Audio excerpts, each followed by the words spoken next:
Hello, good morning, good afternoon, or good evening, according to where you are attending from. Welcome to the webinar entitled On the Road to the Cartagena Congress webinar series, Psychoanalysis in Childhood. This webinar is brought to you by the IPA Communications Committee with Mariano Rupeltus as an organizer. My name is Naoe Okamura, a candidate at the Training Institute of Japan Psychoanalytic Society and a member of the IPA Communications Committee. My task today is to moderate the webinar, the last session of the series of On the Road to Cartagena Congress. In this series, we have invited some keynote speakers at the upcoming IPA Congress and asked them to present and discuss their work, together with experts in the field, in the related field, from geographical different region. Today we have two distinguished speakers, Dr. Stephen Marans from the United States and Dr. Cristian Pinto Cortez from Chile. I will introduce them later shortly. This last webinar in this series is dedicated to childhood, one of the main categories of psychoanalysis. Childhood encompasses a very broad range of topics, and today's talk is about childhood trauma. The latest global traumatic events have provided the opportunity to analyze their implications for children and adolescents. We will hear from two experts today about the understanding and support for these children and the family, based on what we have learned from psychoanalysis. Before we get started, let me have a few words for the webinar structure. The webinar consists of two parts. The first part is presentation from two speakers, and the second part is for discussion. The second part includes two speakers comment on each other's presentation, exchange thoughts on the topics, and to answer the questions from attendees. So if you would like to ask a question, please use question box. Yes, please submit your question from a Q&A section from the bottom Zoom bar. It's in the bottom of the Zoom window to the right. Questions are anonymous. You can send a question throughout the webinar from the very beginning, but please remember they're not gonna answer till the second part, after the two speakers' presentation. Let me introduce our first speaker, Dr. Stephen Marans, MSW PhD. Dr. Marans is a child and adult psychoanalyst and the Harris Professor of Child Psychoanalysis and Professor of Psychiatry at the Yale School of Medicine. He co-directs the Yale Center for Traumatic Stress and Recovery and co-develops psychodynamic, evidence-based approaches to immediate response to and early treatment of traumatized children and families. Now he's gonna give a talk entitled Close Observation and Expanding Views of Early Childhood Trauma. I'd like to hand it on to Dr. Marans.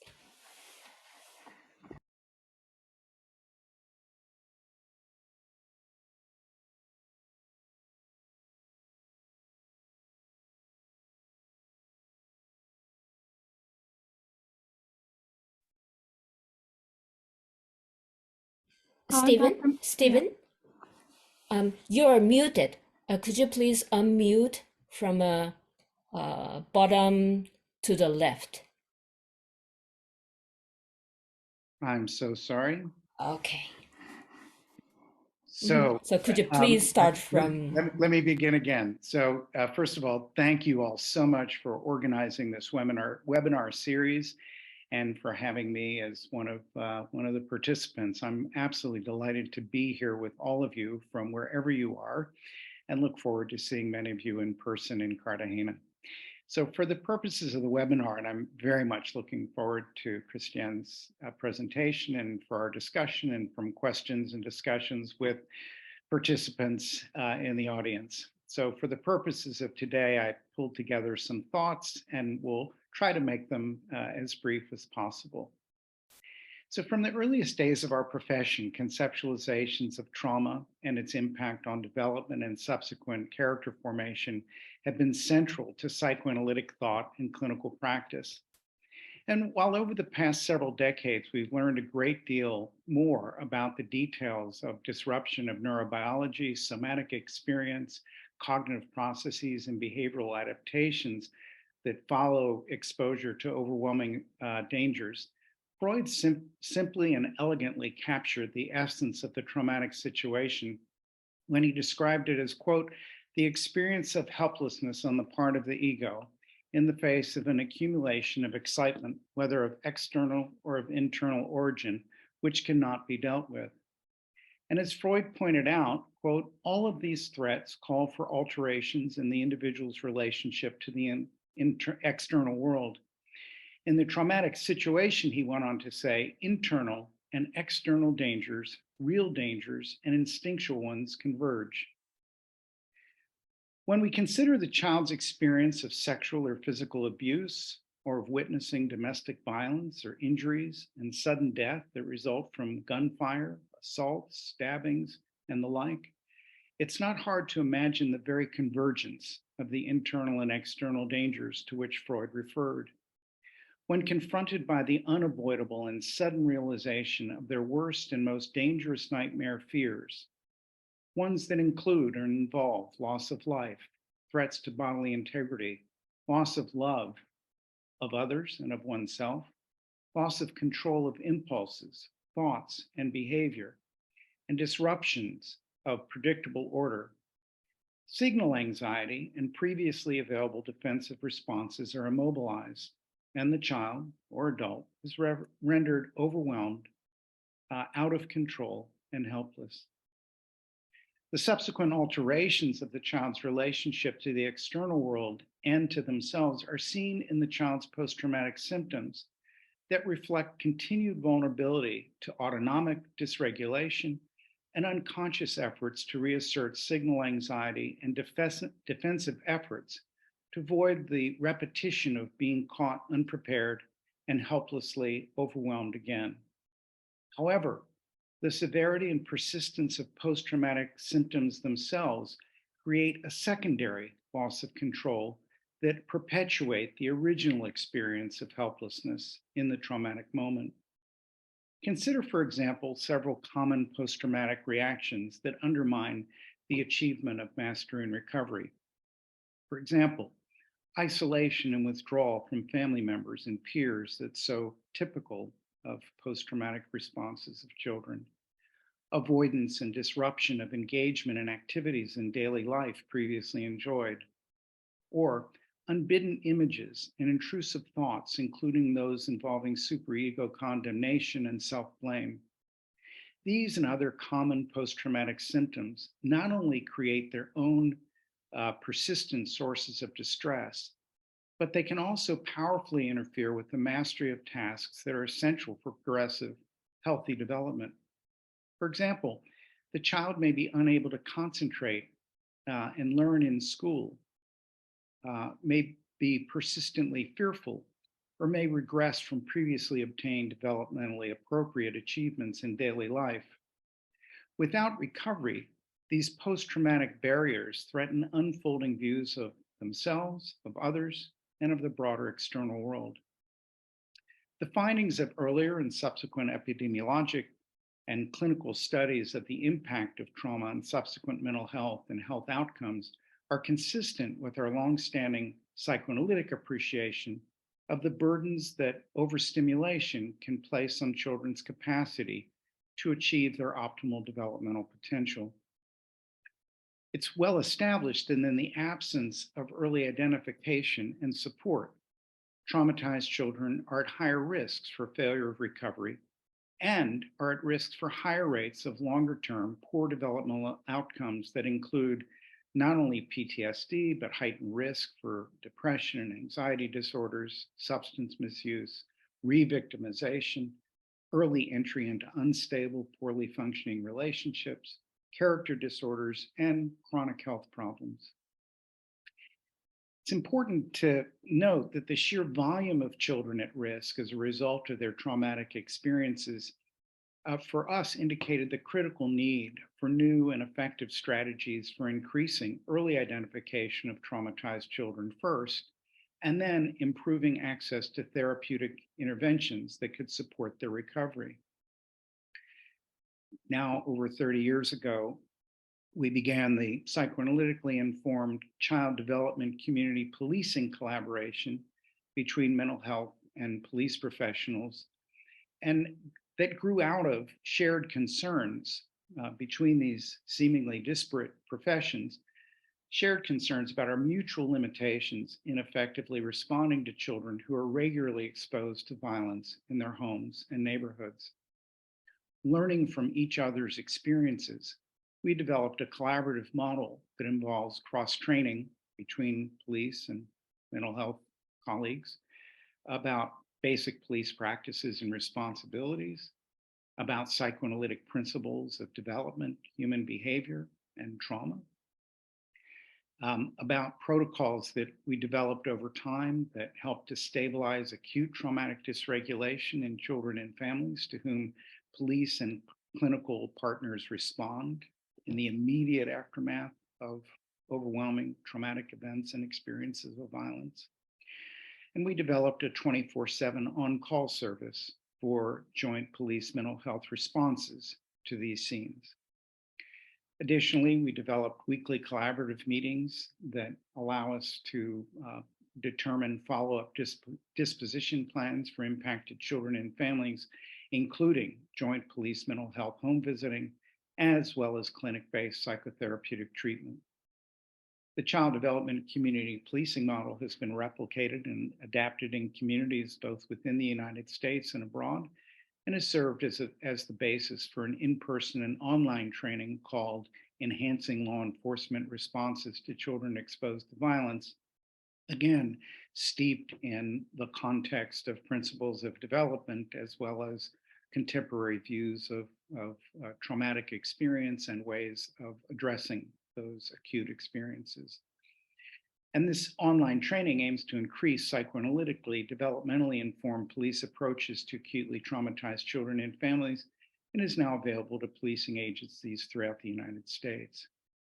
Additionally, the child development community policing approach to collaboration has now been employed in partnerships between us and other agencies and professionals who are also well positioned to identify and intervene on behalf of children traumatized by violence. And I would say, as a side note, that this kind of partnership and this kind of moving beyond the consulting room is not new. There's a long tradition in psychoanalysis in which we have stepped out of the consulting room and used what we have learned in the consulting room to increase our knowledge about the experience that is often shared by way too many children and adults who have been exposed to overwhelming experiences, traumatic experiences.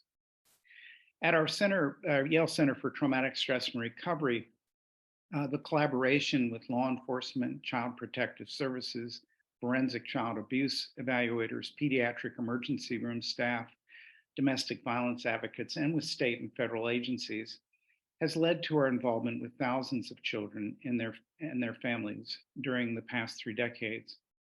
And the events that have initiated our contact have included murders, murder-suicides, domestic violence, sexual assaults, physical abuse and neglect, deaths by suicide, severe motor vehicle accidents, as well as mass casualty events such as school shootings, including in Newtown, Connecticut, and more recently in Uvalde, Texas, the terrorist attack of 9/11, and natural disasters.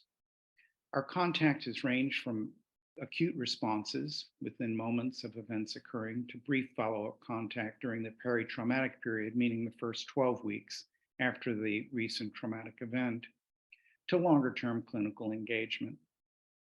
The opportunity to observe children's post-traumatic reactions from within moments of their exposure to violence to their longer-term symptomatic adaptations led to the development of the only psychoanalytically developmentally informed evidence-based treatment for traumatized children in this early peri-traumatic phase of reactions following overwhelming violent events. This intervention, the Child and Family Traumatic Stress Intervention, is a brief 5 to 8 session early treatment that's implemented with children 7 to 18 years old, together with their caregivers, either shortly after a potentially traumatic event or in the wake of a later disclosure of the traumatic experience of sexual or physical abuse. And we've also developed an adaptation for younger children from 3 to 6, as well as an adaptation for children living in out-of-family placements, foster care. The Child and Family Traumatic Intervention, or CFTSI, capitalizes on the long-standing psychoanalytic recognition of the central role that parents play in providing auxiliary ego support in each phase of development as children are achieving their own independent capacities to mediate external and internal stimulation. In traumatic and post-traumatic situations, when the level of overstimulation exceeds the child's available capacities for mediation, the parent's role is especially critical.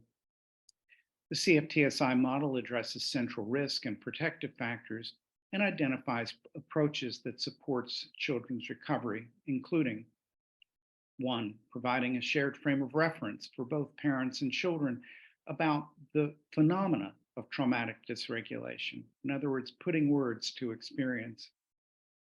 Increasing parents' recognition and appreciation of their children's post-traumatic reactions, as well as increasing self-observing capacities regarding their own reactions.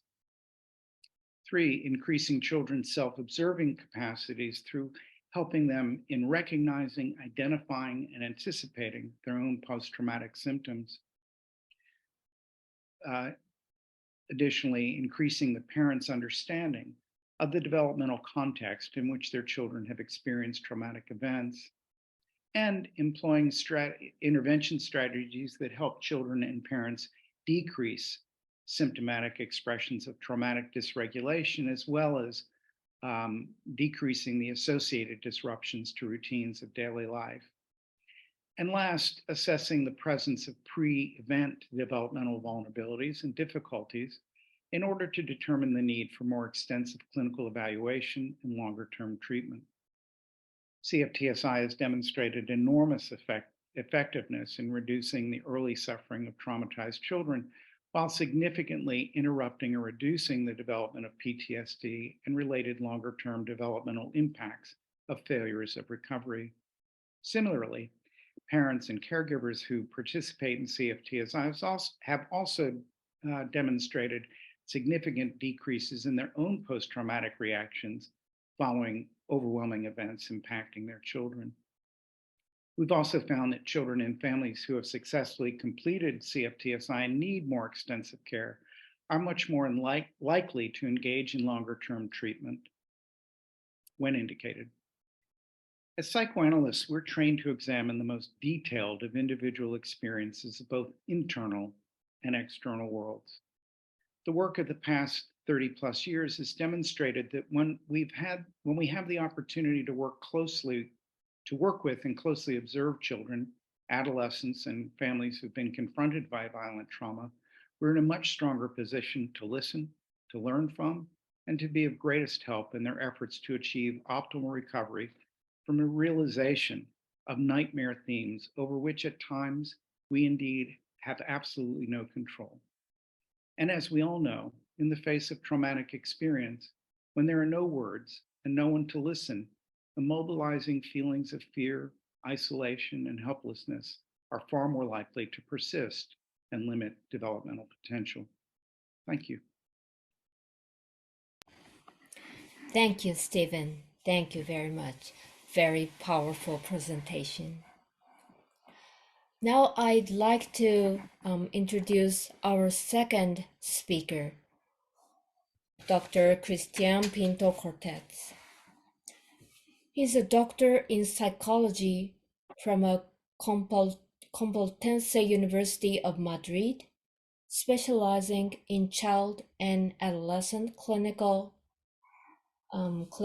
psychology from the IFIV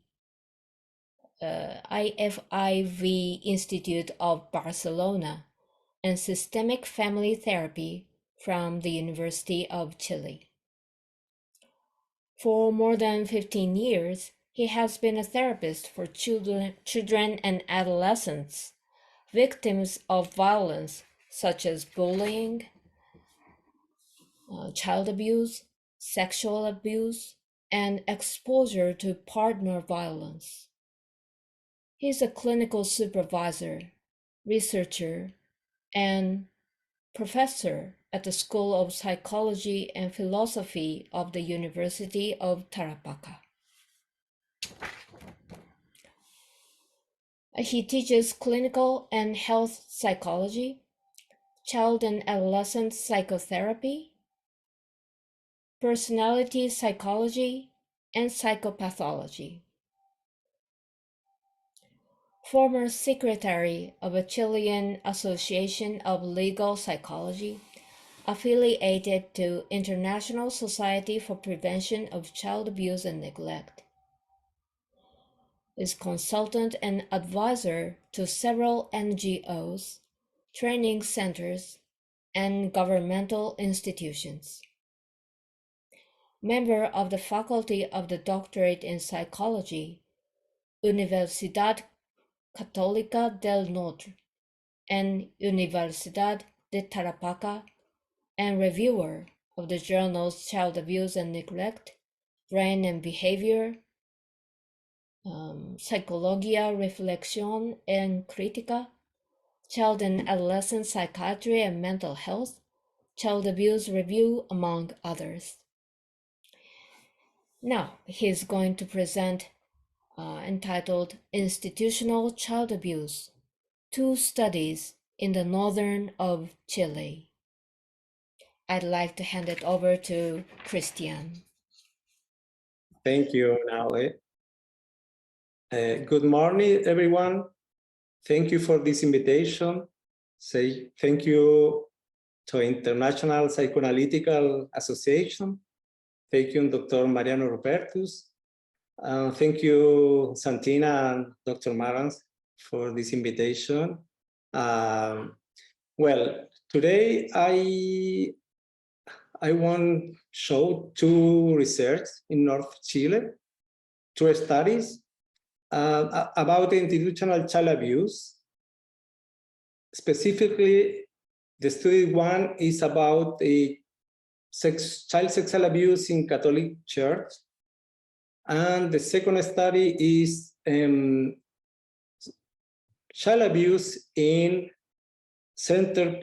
protection service centers in northern Chile.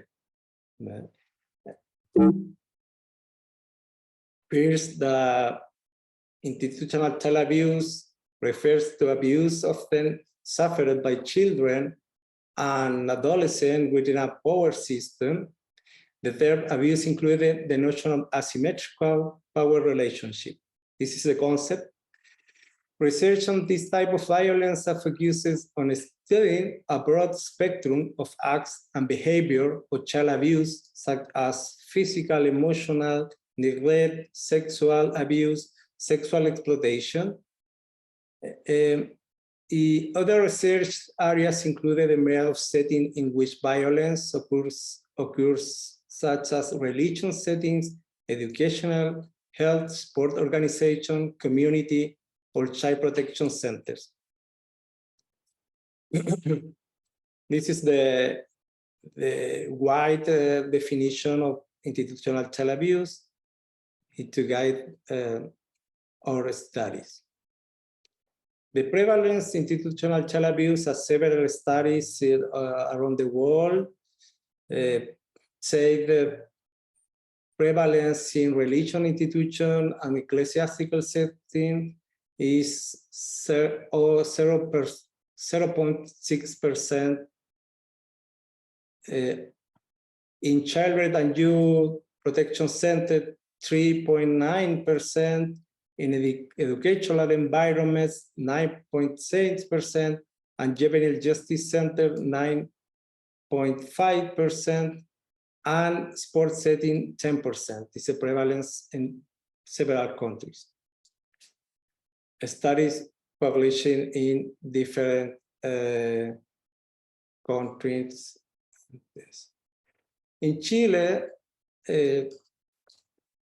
4 years ago, a series of riots in all country, originally in Santiago, and spreading to practically all regions of the country. It's a social revolt. Many people claim about different problems in the country since the dictatorship. And the people is a feeling of being abused by unresolved social debts since of dictatorship, specifically problems related to pension system, health, social and protection, privatization of water, education, corruption in the state agencies, and abuse in institutional environments. In this context, groups of survivors of child abuse in institutions in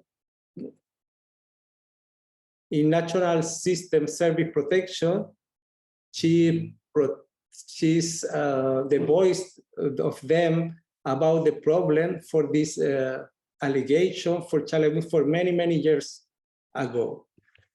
This is a context in two cases is Catholic Church and Sename, the protection system in Chile is very important for the Soya society in Chile. So these two problems were more recently Chile society, which has answered and justice regarding the abuse committed by the states, agencies, institutions, and how to address them.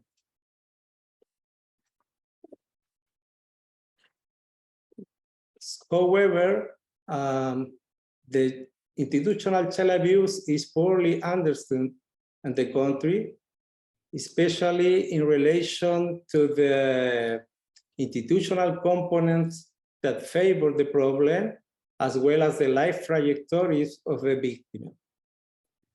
In general, reports of institutional child abuse have been concentrated in the capital city, with a greater media impact. Meanwhile, in the reality of northern part of the country, I received less attention, despite of the serious reports of this problem, especially in the city of Arica in the north of Chile. So the studied one, the name is Child Sexual Abuse in Religious Settings in northern Chile. analysis of victim life trajectories, and institutional response to abuse allegation. 3 actors in these studies is object of the study. These victims, religion or high representative of Catholic Church, and laities. It's 3 groups we consider it in our investigation. And the objective to determine the meanings of the influence of child sexual abuse in the life trajectories of the adult victim survivor during childhood, being member of the Catholic Church in Northern Chile. The second objective to identify the meanings of the accusation of child sexual abuse in members of Catholic community in Northern Chile, ladies. The third objective to identify the meaning of the accusation of child abuse in religious high representative of Chilean Catholic Church.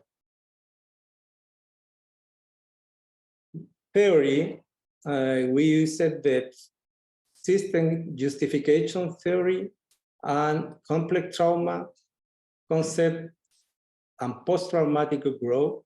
Yeah. We included 2 areas, the harm in victims and the resilience of post-traumatic growth. The context of investigation is in the northern Chile. This map is the area in the top of the country, 5 cities in the north of Chile. Design in mic design, mixed design, mixed method, qualitative methodology. We also used a phenomenological approach oriented to subjective individual experience of the participant. And the participant were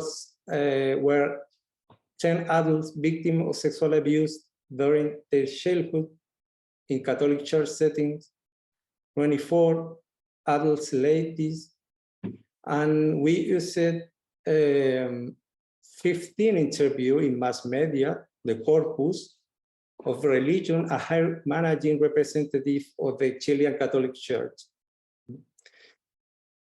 We used as well phenomenological interview, group interview, document analysis, and field notes. And the analysis was qualitative content analysis. Respect to data presentation findings, the first group, victim as survivor, we found 6 areas of harm related to trauma and life trajectory of the victims. This emotional area, social area, behavioral area, cognitive area, physical area, and spiritual area. This is 6 domains of harm related to trauma. In this context, this is the indicator of each domain is post-traumatic disorder, mood, anxiety, in cognitive process, blame, memory, concentration problem, stigmatization, and social damage, sexuality in the physical area, somatization,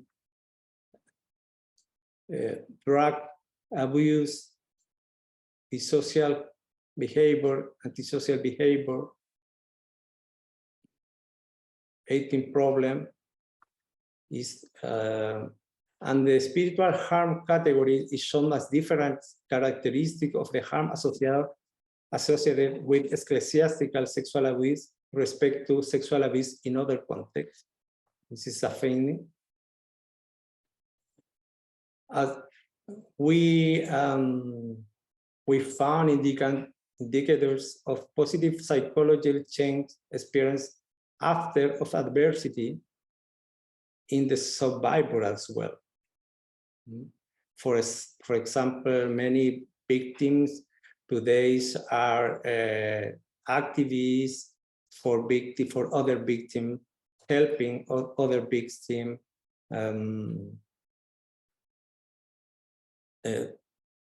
There's in profession for help, careful. This is a positive change after the traumatic experience. Respect to laities, we identified two groups of laities in the Catholic community in northern Chile. The first group is, we call it laity, systemic laity, and the second group, we call it critical laity. The first group is characteristic is loyalty to church, justify and rationalize the abuse or denial of abuse and that harm in victims.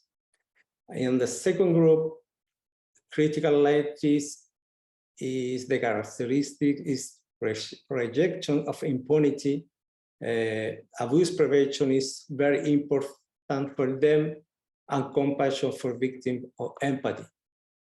Two is a tension is in two groups. Respect to high managing representative, we identify different institutional reaction to allegation of child sexual abuse in Catholic Church. For example, denial abuse and harm victim, minimizing abuse experience, cover up of the aggressors, a victim blaming. And emerging categories as well, like impunity, silence of the victim, and suicide of the aggressor. In conclusion, short conclusion, sexual abuse in the Catholic Church in northern Chile is understood from interrelationship with institutional and community member response which influence each other and also influence the life trajectories of the victim. The spiritual harm is a distinctive feature of trauma associated with ecclesiastical sexual abuse. Church sexual abuse negatively affects the religious belief, the relationship with God and the church, and sense of spiritual transcendence. Victims of child sexual abuse present a change in their life trajectories after the traumatic experience, some of which can be categorized as positive, mainly related to helping others going through suffering or complex situations. The live participants from the Catholic community in northern Chile take different positions in the face of the accusation of sexual abuse against the church. These also express emotion as well, like anger, sadness, feelings of pain, and injustice. With respect to institutional representative, the Catholic Church perceived the allegation of sexual abuse as threat to the system, which led to a process of closing of run, in Spanish is cierre de filas, among its members. This process of closing run resulted in a response at denial or minimization of abuse experience, cover-up, and victim blaming. Victims perceive the institution's response as a negative influence of their life trajectories. Similarly, they pointed out that institutional response produces emotional reactions such as anger, hopelessness, sadness, and re-victimization in some Bible. In addition, institutional reaction of this belief hinder the process of obtaining justice and reparation. The second story, study 2, is child abuse is in process now. Child abuse in child protection centers in northern Chile, perspective and meanings of the professional. In this context, the objective is to describe the meaning of the experience of institutional abuse against children and adolescents that professional of Child Protection Center in Arica, north of Chile, have a witnessing.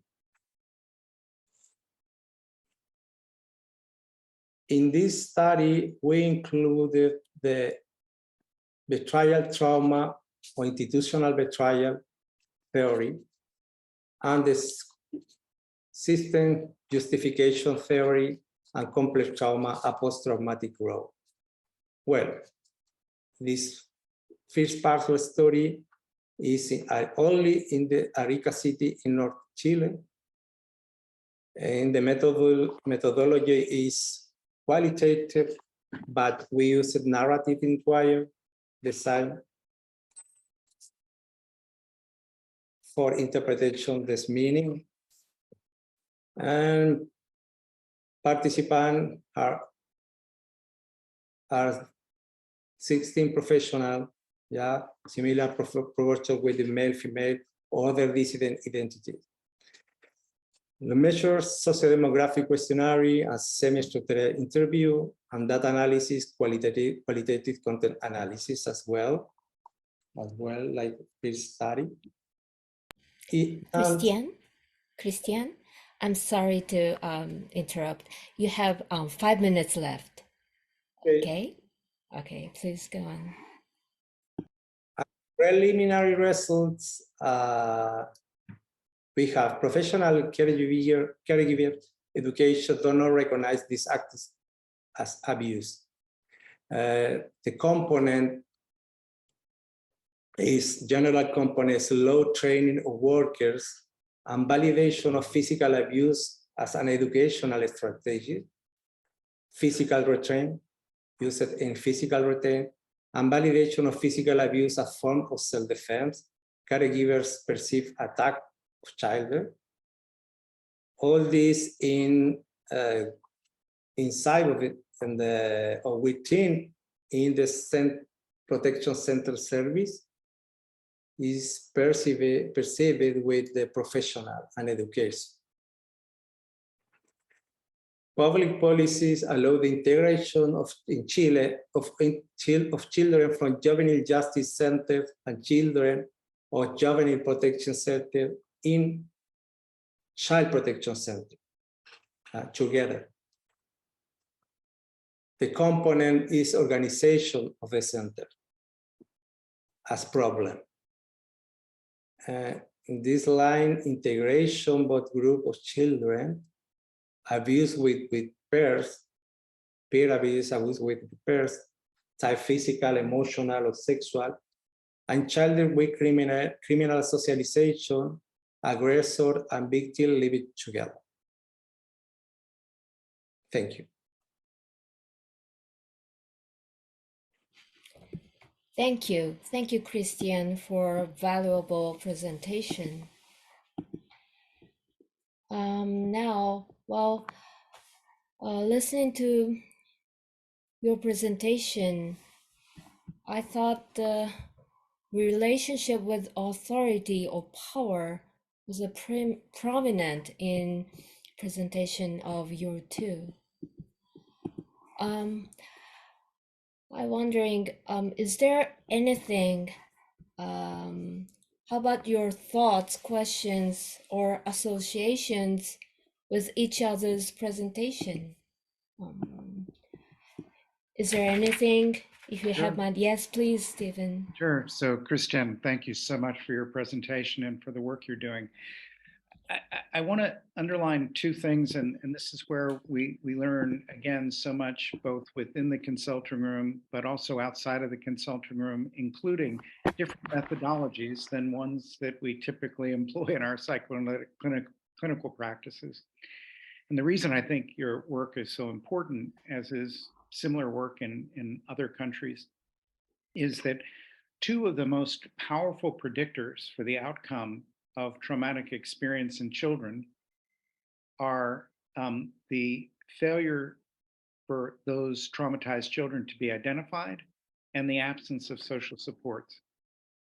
And as we know, and as Christian, you were pointing out, sexual abuse is one of the most major areas potential sources of childhood trauma that so often goes overlooked for many of the reasons that you're describing at the institutional level, but also because of all of the phenomena associated with the experience of sexual abuse that make it more typical that when children do disclose their sexual abuse, it's not until years later.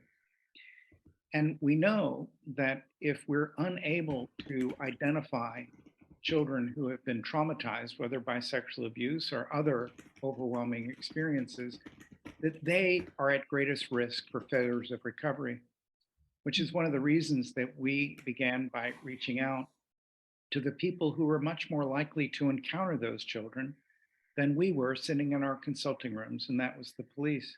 But that has extended. And so systems of care, including pediatric emergency departments, child protective services, and the like, are now much more informed and trained both in approaches to identification, and now they have an early treatment to which they can refer these children and families to.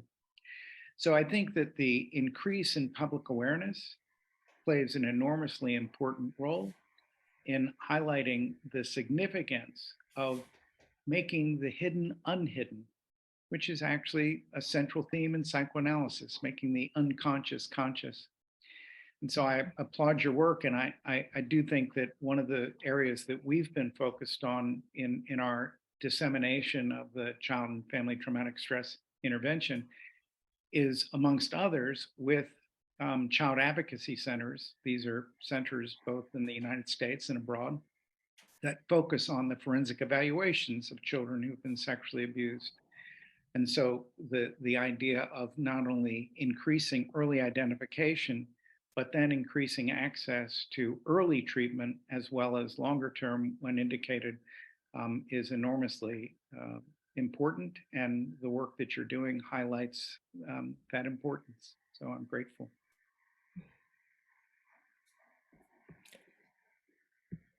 Thank you. Any response to Stephen's comments, Christian? Or if you have anything in your mind to Stephen's presentation, if any? I think you're muted, Christian. Could you unmute? Yes, please. Yes, I'm this is very, very important. Traumatis, about the traumatis children prevention is very important. It's very clear. Psychoanalysis very important. Work with child traumatized children and their families. It's not. I haven't.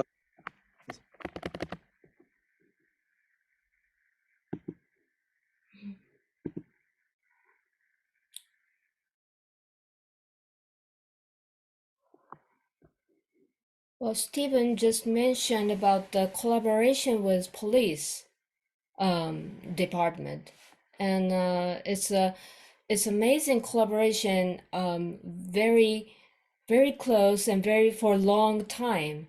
And I wanted to ask you why police, but I think you asked some part, and because they are the one who have who can identify the traumatized child. Is that what you said? That's part of it, but also again, we think about the phenomena of trauma as a roadmap for clinical intervention.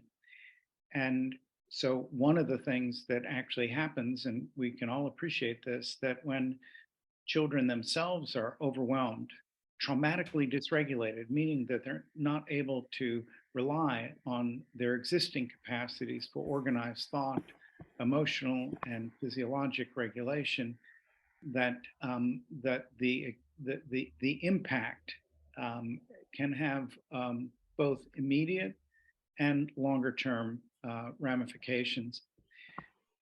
Immediately, and the same is true for their parents and caregivers. that when parents and caregivers are also overwhelmed, it may be harder for them to pay attention to or understand their children's experience and know how to be of help to them. So the police are not just identifying children, but when police are trained in understanding human behavior and development and the immediate presentation of traumatic dysregulation, they're in a better position themselves to serve as an auxiliary ego, as an auxiliary prefrontal cortex that help the parents to better understand what's going on for themselves and for their children, and with or without clinical partners are able to, in the immediate aftermath of events, create and provide a level of stabilization, as well as then the opportunity for further evaluation and care.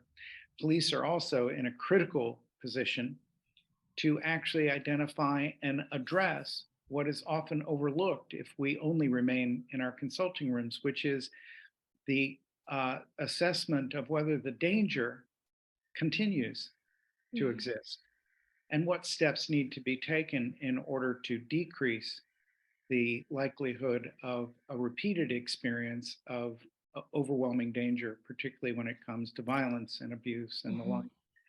So again, this is also an opportunity to increase the recognition, not only within families that are impacted by violence, but also as a representative, going back to what Christian was talking about, at an institutional level, reflects to the broader community that the central importance of recognition, not turning away, not denying, but rather addressing and then equipping people to not just recognize, but equipping people to navigate and recover from the very real traumatic dysregulation they've experienced. And the same is true when we've worked with our colleagues in pediatrics and our child advocacy centers, that these are opportunities that help to get children and families help, but moreover, the very nature of bringing to the surface and recognition is taking children and families who are otherwise hidden from their own experiences and from the broader community back into daylight. I see. Could it be it is also to restore the power of environment damaged by the trauma? Not only the child, but also family or the environment or community or institution can be damaged by those trauma, right? And Absolutely. I thought you're talking about the restoration of a environment. Yeah. In Chile, many years ago, the professional or the sexual abuse only phenomenon not related to institutions.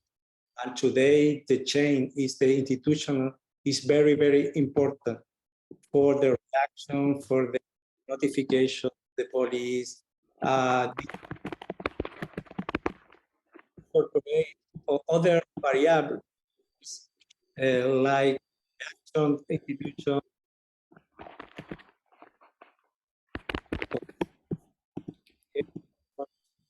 police. Christian, you might have an unstable connection. Stephen, do you hear Christian okay throughout? It's a little crackly, but okay. All right, never mind. Please go ahead. The is a check for sexual abuse. It's not here. Then I don't know. It's a chain in the intervention in sexual abuse. Many years ago, it's only phenomenal separate to the institution of health, school, church, center protection. But today, it's very, very important to understand the phenomenon of sexual abuse is like comprehensive, integral for abroad. especially the institutional variables is very have an effect, negative effect in the life of the victim. Like the betrayal trauma or institutional betrayal is very important. It's when the victim revealed to the sexual abuse and the institution is not a support for this allegation.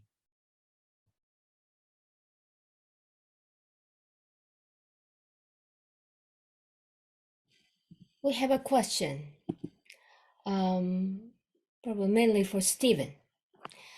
I'm going to read it out. In the context of the long-term collaboration with police, including training and engagement with police by child psychologists, do your districts that have this program in place for decades have less incidents of killings of mentally ill people by police following 911 calls?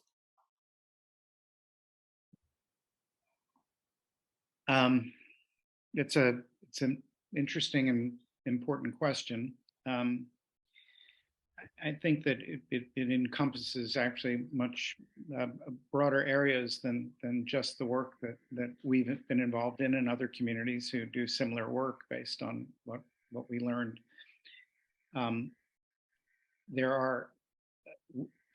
There's an enormous movement within the United States and has been for many decades and has only increased given the recent, very important, highly publicized abuse of police force involving seriously psychiatrically ill people, amongst others, and of marginalized populations. So there are whole programs that are training departments, police departments around the United States about improved understanding and response to severely psychiatrically ill people. I think it's also important to remember that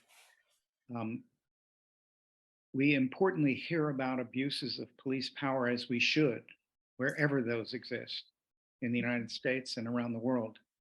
Because in many ways, the betrayal that Christian was talking about is at its worst when the institutions upon whom we rely are not fulfilling the promise of their responsibilities. Similar, by the way, to the experience of the individual child who suffers the consequences of parents not fulfilling their basic requirements to support the healthy development of children.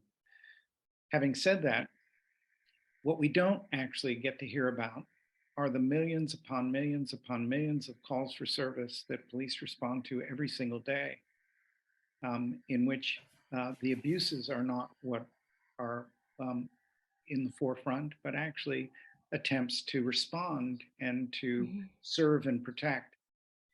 When we ask police to do this without adequate support themselves and without adequate training, we need to step back and re-examine the balance between what we expect and what we want and what we're willing to invest in order to achieve that. One last comment. I have learned as much from my police colleagues as they have learned from me. That the best police officers are like the best psychoanalysts and mental health professionals. And that's the ability to observe closely and to recognize the impact of their own responses, emotional responses, so that they can deliver the services upon which they are called to provide. And it is their job to provide. Wow. That's amazing. Okay, we have another questions. This is to Dr. Pinto Cortex. Thank you very much for your presentation. How do you think psychoanalysts can help public care centers for child victims of abuse?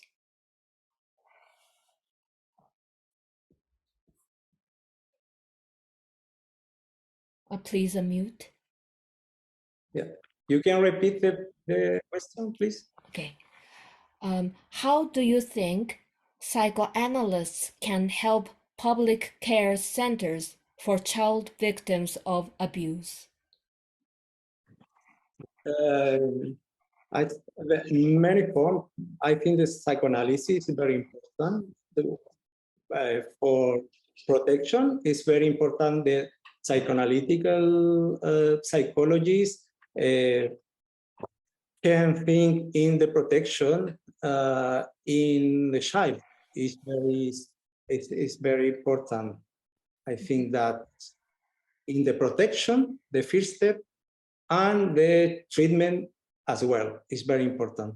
The treatment is the traumatic experience is the psychoanalysis very, very important for the intervention in traumatic experience, individual levels and family levels as well is very important.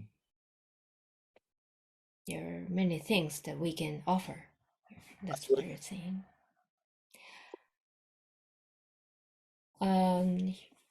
Here's questions for both. Let me read out. As we all know, children may be terrified of reporting abuse, including violence. How can we help the child to report the abuse? For example, would a helpline solely dedicated to children and advertised in the school enable the children to come forward anonymously? This is a question. So in the United States, there are many such hotlines in many communities. And I think that the other way is to publicize and to increase public awareness. And certainly within the United States and in Europe and in South America, there are a number of organizations that are working tirelessly to not only raise public awareness, but to actually pursue legislative measures that increase the protection of children and the response to children who are able to make disclosures. It has a lot to do, as Christian was describing, within certain institutions, the exposure of institutional denial and obfuscation has been enormously important in increasing the ability, particularly of adult victims of sexual abuse, to finally feel that they are able to speak their experience. So I think there are a number of ways that children can be helped, including, again, and this is with whether it's with sexual abuse or whether it's with other forms of traumatization, that the more professional groups that are aware of the phenomena associated, the more that they can inquire and begin to wonder, why isn't the child learning in school? Why is the child getting into fights? What is going on at home? What's going on in that child's life that may be connected to experiences that at times are overlooked? And again, by increasing the awareness of the very points of contact that children have in their lives, and to have those points of contact, teachers, pediatricians, emergency room physicians, child protective services, police, the criminal justice system, more informed about the link between failures of recovery from trauma and the very difficulties that may be in front of them in those settings, that increases the opportunity for children to be better seen and better heard. Very nice. Yes. In Chile, we have a national number, telephonic number, anonymous for all children of the country. The children, they can they call for violence, sexual abuse, or exposure to violence domestic. That this line is connecting with police, and the police go to the home of the children and connect with the protection system as well, but it's automatic. Yeah, this line is not only children and adolescent, is so young adult as well.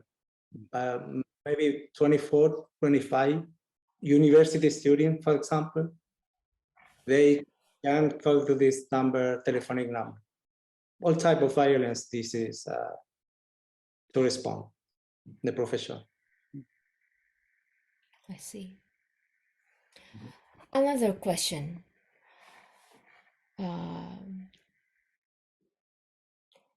Institutional abuse keeps on going up, irrespective of race or country or region. Why do you think that police, justice, or admin authorities are not able to control? Has law enforcing authorities submitted to power and authority so much? In Chile is embarrassing is the abuse in institutional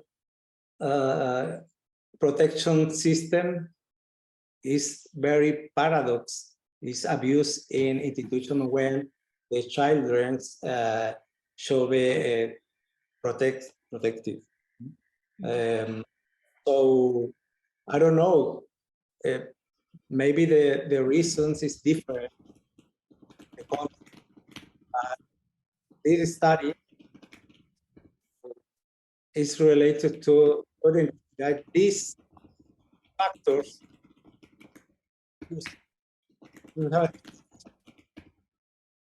is not or work if can identify the component with child abuse. For example, I don't know, country. I read the studies in North Europe, United States, is same, but all study is according to the institutional reasons, political reasons, power system. In Chile, for example, the administration is this economic system is related to, for example, in Chile, for example, it's not depend of the state. It's, I don't know. It depends of the other ONG, less economic money. There's multiple factors. Yeah, it's different. I think it's different in this country. This is investigation. Pretend clarify this aspect. Yeah, so actually, I'll restrict my thoughts or comments to what I know about in the United States, where actually the resources that have gone into trauma of any kind has increased dramatically around child serving systems. That there are now in the United States over 1,000 child advocacy centers. These are centers that are doing forensic evaluation in coordination with law enforcement, with the criminal justice system, as well as social services. And these have become increasingly venues and opportunities for children and families to get the help they need. I think also, and it's one of the reasons why we're working so closely with the National Children's Alliance in the United States, so that and child advocacy centers abroad, so that not only can they identify children, but they can actually provide the appropriate treatment that can support recovery. From the political side, in the United States, there are many organizations that have organized and have become quite effective in legislative and civil legal action that has actually increased dramatically over the last 2 decades. And that has included, for example, state by state changes in the period of time in which adult victims of sexual abuse can bring civil claims. Mm-hmm. So to Christian's point about economics, the other angle is that when there is accountability, that is when one sees the individual cover, the institutional cover evaporate and decrease. So I would actually suggest just the opposite, that actually there has been a steady increase and a powerful increase in the application of increased awareness of the long-term impact of both sexual abuse and other forms of previously unrecognized childhood trauma. And there's a long way to go. Mm-hmm. I see. Cultural factor as well, and the position occupied the infancy, the childhood in the society is very, very important. What do you think the position, the importance, the childhood in our society? Yes. This is a factor principle. It's cultural. The adult themes is cultural. It's in change a future. You know. I would agree. Another question to Dr. Marans. Could you say something about your therapeutic experience with children and the problem of the identification with the aggressor?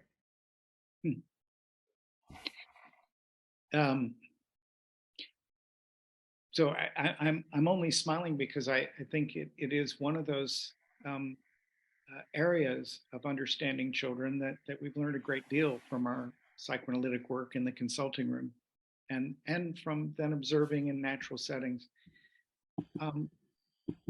You know, the identification with the aggressor, like so many post-traumatic symptoms, are a combination of the vulnerability to persisting heightened levels of arousal and perpetual vulnerability to dysregulation. But many of the symptoms, like identification with the aggressor, all serve a central function, which is an attempt to undo or overturn the experience of helplessness and passivity. And I think that when we're able to appreciate really the details of what it feels like, and anyone who's been truly traumatized, not anxious, not upset, truly overwhelmed, knows that the centerpiece is in fact the complete loss of control. And as human beings, we don't like to not be in control for good reason. And that the consequences are really an enormous amount of suffering on multiple levels. And so turning passive into active is intertwined with identification with the aggressor. In identification with the aggressor, I'm the one who is going to be the source of fear. I'm not going to be the one who continues to be frightened. And the problem is, like as we know, symptoms serve a function, but they don't work well, and they come at a high cost. And so again, what we try to do in the early phases of what the child and family traumatic stress intervention and other longer term interventions, psychotherapies attempt to do, is to actually go to the source of the symptoms, to actually help people appreciate and understand better what their symptoms mean in terms of the common experience of what it means to be a human being who is understandably overwhelmed when the dangers they are confronting are well beyond their capacity to mediate, contain, and control. I see. Maybe Just one last Sure. comment. One of the reasons that the question is so important is that we know that one of the failures of recovery is reflected in character problems And the increased likelihood, we know this from multiple studies, that children exposed to domestic violence, for example, are at much higher risk if they don't get the help they need, are much higher risk for perpetrating violence against partners or being the victims of domestic violence later in life. I see. I see. Very nice. Well, we kind of 5 or 10 minutes left, and I'm wondering if there's anything you would like to add to your presentation, or anything that brought up today. Anything? How about you, Christian? About the question, for me, it's okay. Could you say something about the therapeutic experience? You may say so, or just the final comments to for the webinar tonight. Anything to add, or? Many thanks for the invitation. It's okay. Okay. Anything you have, Stephen? The only thing I would add is that earlier question was, what can we do as psychoanalysts? And I think that, psychoanalysts are not often the ones who are seeing the very children we're talking about. And I think that means using our psychoanalytic lens where we can by learning more, which means going beyond our consulting rooms and learning. And I think secondly, it's about then being able to lend what we know about the details of development and human experience to the many people who have not been trained analytically, so that what we have to offer can be woven into the work they do, and that we too can become more aware of perspectives that we don't have, the perspectives of those people who actually work quite regularly with the very children and families we've been talking about today. And I think this Congress and this webinar is a wonderful, it's the right direction to go in terms of increasing our awareness and our involvement. I totally agree with you. Well, thank you, Stephen and Christian, for your invaluable presentations and discussion. And thank you all for sending us the question, joining and staying with us. Thank you all so much. Before I close the session, here's some announcement for upcoming events. Well, I mean the IPA Congress.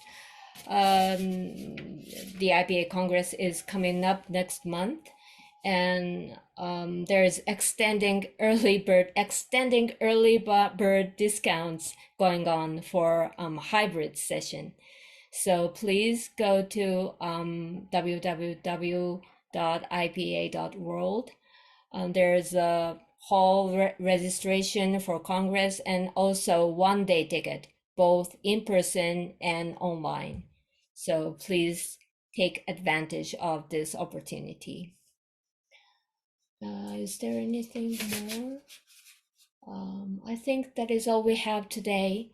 So thank you very much. Thank you, Stephen and Christian, and thank you everybody who attended. Thank you. See you in Cartagena. Take care. Bye now.